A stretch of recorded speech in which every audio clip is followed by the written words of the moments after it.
गुरु प्यारी साध संगत जी सभी को प्यार भरी राधा स्वामी जी।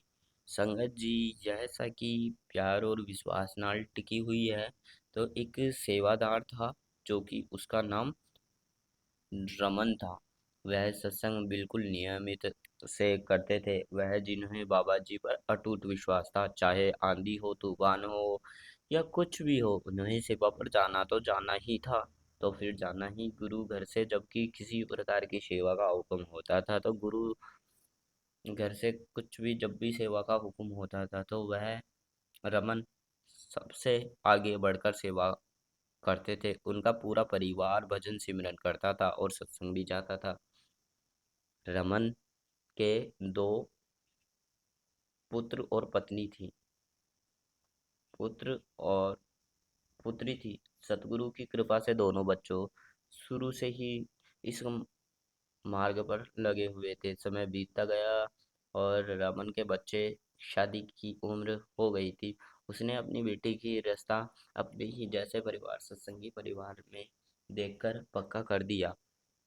रमन उसकी पत्नी लड़के वालों के घर से आ ही रहे थे, निकले ही थे, तभी एक फोन पे मैसेज आया और उसमें लिखा हुआ था कि संगत व्यास सेवा में मिट्टी की सेवा है, तो इच्छुक संगत बड़ी ही प्यार नाल पहुंच सकती है। और वह सेवा का दिन पता है कब था? उनकी बेटी का जिस दिन शादी थी उस दिन की ही सेवा थी। तभी वह घर आके उस रात सोचने लगा, मन को एकाग्रित किया और सोचने लगा कि मैं यहाँ चले जाऊंगा, मेरी बेटी की शादी है और रिश्तेदार यहाँ क्या कहेंगे कि बाप ही गायब है बेटी का। तभी वह सो नहीं पाया। इन द मॉर्निंग जल्दी उठकर उसने मन बना ही लिया कि मुझे जाना ही है। तुरंत उसने बैग पैक किए और वह शादी छोड़कर अपने अपने व्यास सेवा में चला गया। और उन्होंने बाबा जी से बोला कि अब मेरे पीछे आप ही संभाल लेना, मेरा सेवा पर जाना बहुत ही जरूरी है। 2 दिन के बाद रमन सेवा से वापस लौटे और बेटी की शादी हो चुकी थी, बेटी की विदाई हो चुकी थी। रमन रमन घर आकर अपने कमरे में बैठा और उसकी पत्नी खाना लेकर आ रही थी। दोनों ने खाना खाया बड़े ही, और रमन बड़ा हैरान हुआ कि उसकी पत्नी घर के किसी सदस्य ने उसकी बेटी की शादी में नहीं गैर हाजिरी था। बाकी कोई जिक्र ही नहीं किया, कोई पूछताछ नहीं।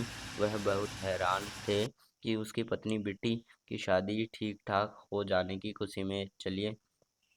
पत्नी ने कहा, बेटी की शादी ठीक ठाक हो जाने के बदले हम बाबा जी की सत्संग चलते हैं। सब कुछ अच्छे से हो गया, बेटी के साथ अच्छा परिवार मिल गया।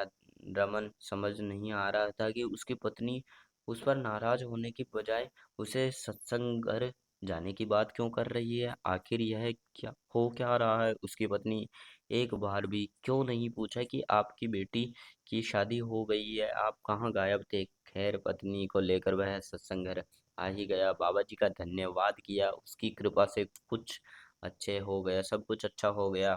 फिर दूसरे दिन वह बेटी ससुराल आई और अपनी शादी और एल्बम की वीडियो कैसेट सीडी लेकर आई। सभी लोग खुशी नाल एल्बम देखने लगे, गुरुदया सभी देखने लगे। और रमन तब एकदम हक्का बक्का रह गया जब उन्होंने अपनी बेटी की शादी की वीडियो के एल्बम में खुद को देखा।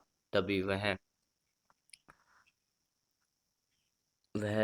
एकदम हैरान हो चुका था। वह तो शादी में मौजूद ही नहीं था, तो वह दिन व्यास की मिट्टी की सेवा करने गया था, लेकिन उसको समझते देर ना लगी।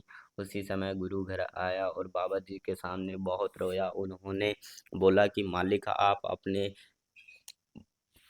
बच्चों को इतना ख्याल रखते हैं कि व्यास में सेवा कर रहा था और आप मेरी जगह मेरी बेटी की शादी में पिता बनकर उपस्थित हो गए। बाबा जी उसके मन में उतरे और बोले, दर्शन दिए और बोले, तू मुझ पर इतना विश्वास करेगा तो मैं संगत की सेवा करने आ सकता, तू सत्संग की संगत की सेवा करने आ सकता है तो मैं तेरा विश्वास कैसे तोड़ सकता हूँ। संगत जी, विश्वास से बड़ा इस दुनिया में कुछ भी नहीं है।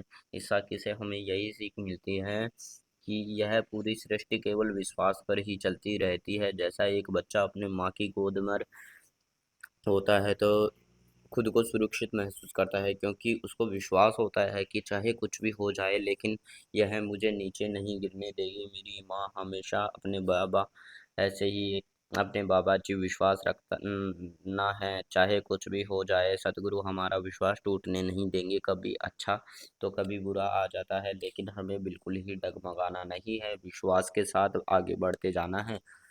यह साकी यही समाप्त होती है संगत जी। अगर आपको हमारी यह वीडियो अच्छी लगे तो आप हमारी वीडियो को लाइक करें और हमारे चैनल को सब्सक्राइब करें, ताकि हर रोज नई नई साकी सुनने को मिले। राधा स्वामी जी।